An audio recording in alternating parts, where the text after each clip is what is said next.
Students, today we are going to explain next lines of the poem Television.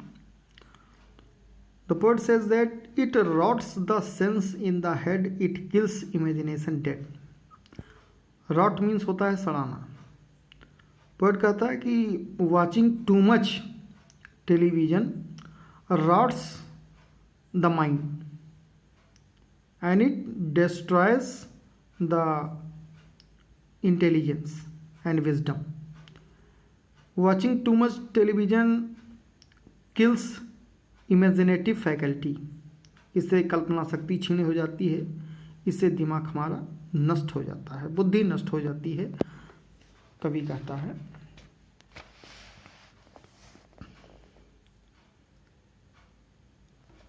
it clogs and clutters up the mind, it makes a child so dull and blind.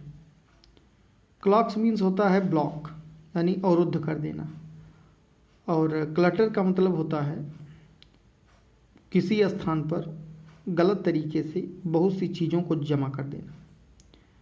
Poet says that watching too much television not only blocks our mind and destroys our senses, but also it kills the imaginative and creative faculty.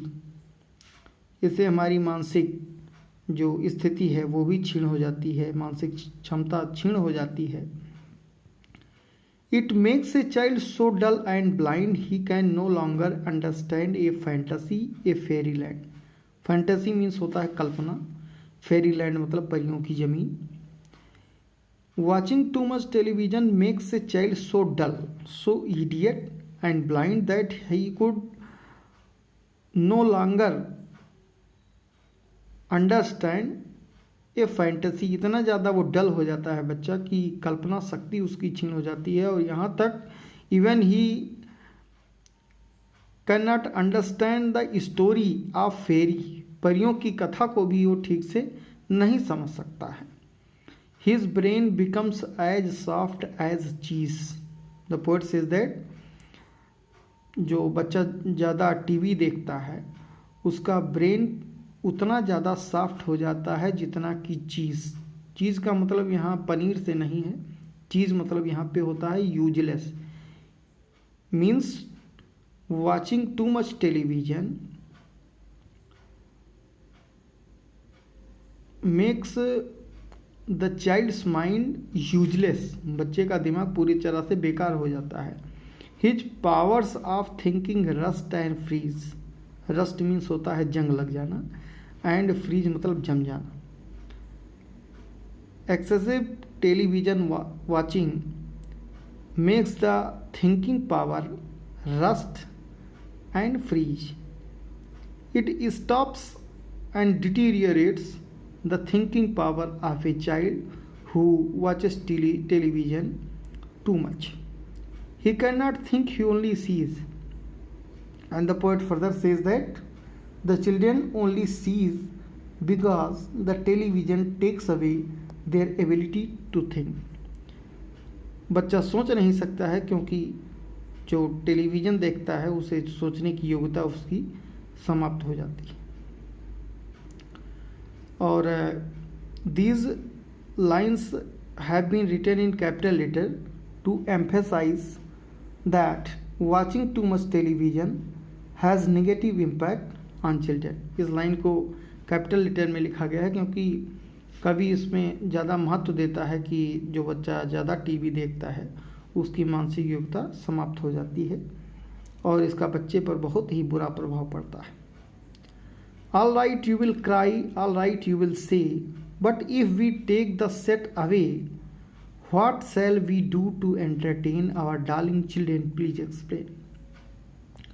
The poet says that after my repeated request, the parents grudgingly agree with what I am saying, but at the same time they will ask a simple and straightforward question to us. कवि कहता है कि मान लीजिए हमारे इस disadvantages बताने के बाद में अगर बच्चों के माता पिता मान भी जाएं कि वो अपने बच्चों को टीवी ना देखने दें, तो हमसे एक सवाल करेंगे, और वो सवाल क्या करेंगे?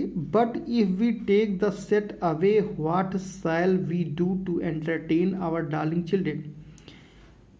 They will ask question that if we remove television set from our homes, then how will our children get entertainment? What will be the means of amusement in our homes? तो हमारे बच्चे कैसे मनोरंजन प्राप्त करेंगे? प्लीज एक्सप्लेन, कृपया समझाइए। We will answer this by asking you what used the darling ones to do. और कवि कहता है we will answer their question by asking another question in return। हम इस सवाल का जवाब तो देंगे, लेकिन पहले इस सवाल के बदले में हम सवाल ही करेंगे उनसे। और वो सवाल क्या करेंगे? What used the darling ones to do? That what did your loving children do before television? कि आपके बच्चे टेलीविज़न ना होने से पहले, टेलीविज़न का आविष्कार ना होने से पहले क्या करते थे? How used they keep themself contented before this monster was invented? Means how did your darling children stay contented and happy before the invention of television? Contented मतलब होता है संतुष्ट, और मॉन्स्टर यहाँ पे टीवी को ही कहा गया है। हैव यू फॉरगॉटन, क्या आप भूल चुके हैं? डोंट यू नो, क्या आप नहीं जानते हैं? We will say it very loud and slow. The poet says that we will ask these questions very loudly and slowly, and after asking these question we will answer to their question which parents asked earlier.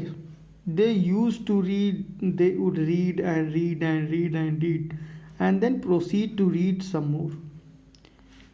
Poet says that earlier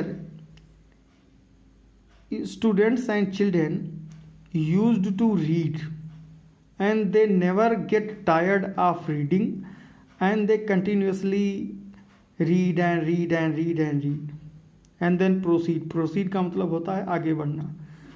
to read some मोर, और बच्चे पढ़ते ही जाते थे पुराने समय में जब TV का आविष्कार नहीं हुआ था। Great Scott gadzooks, great Scott and gadzooks are two words showing exclamation of surprise at the wonderful capacity of reading books. ये जो दो शब्द हैं ग्रेट स्कॉट और गैडजुक्स, ये सरप्राइज प्रकट करने के लिए शब्द का इस्तेमाल किया गया है। One half their lives was reading books, and the poet says that bye answering parents question they spent half their lives in reading books. पुराने ज़माने में जब टीवी का आविष्कार नहीं हुआ था तो लोग अपनी आधी जिंदगी बिता देते थे किताबों को पढ़ने में। The nursery shelves held books galore, galore का मतलब होता है ज़्यादा संख्या में, और जहाँ बच्चे पढ़ते थे उनके कमरे और कमरे की अलमारियाँ, सेल्फ मतलब होता है अलमारी का एक खाना, उसी को सेल्फ कहा जाता है। कबर्ड का जो एक पार्ट होता है उसी को सेल्फ कहा जाता है। यहाँ यफ हटाकर VES यानी प्लूरल नंबर बना दिया गया है। तो बच्चों की अलमारियों का जो एक पार्ट होता था वो पूरी तरह से बुक से भरा पड़ा रहता था। Books cluttered up the nursery floor and even books were strewn on the floor। यहाँ तक कि नर्सरी कमरे के फर्श पर भी जो बुक्स होती थी वो पड़ी रहती थी। And in the bedroom by the bed, and even near by the bed one can find books. More books were waiting to be read, और इसके अतिरिक्त भी बहुत सी किताबें होती थीं जिसको पढ़ा जाना बाकी रहता था। तो इस तरह से कवि बच्चों के जो गार्जियन हैं उनके प्रश्नों का जवाब देता है।